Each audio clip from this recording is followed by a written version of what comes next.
practicing proper flag etiquette. And then flip it over the crease again. Some JROTC cadets from Hilton Head Island High School showed members of the 5th grade student council at Hilton Head Island Elementary School how to fold the stars and stripes. Make sure you don't drop it, because a lot of times it's really disrespectful, so a lot of times you'll end up having to burn the flag. You want to make sure that you try and keep this line all lined up. Just also to make sure that you're being respectful when you fold it, and you're making sure that you're not just being lazy with it, or it's more of a respect thing than anything. Mostly to actually keep the flag tight, because they were kind of just folding it like I suppose their parents would have them fold stuff like towels, and you want to make sure it's actual crisp, clean folds, so you hold it tight, so that way it doesn't look, I suppose, loose in any way, loose or shabby. Members of the student council are responsible for putting up and taking down the flag each school day. The JROTC cadets first demonstrated how to fold the flag, then they worked in small groups with the younger students. It looked a lot easier when they were doing it, but when I was doing it, it was like you had to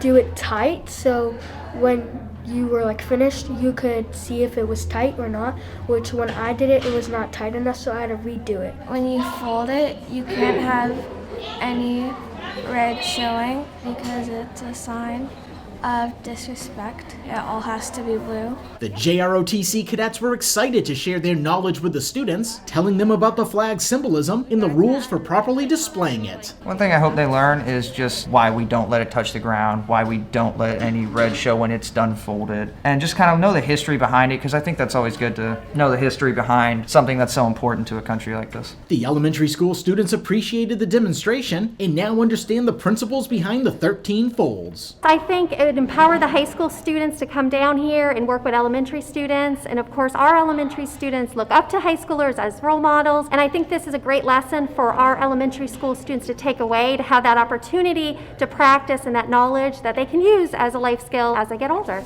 At Hilton Head Island Elementary School, Ron Lopes, Beaufort County School District.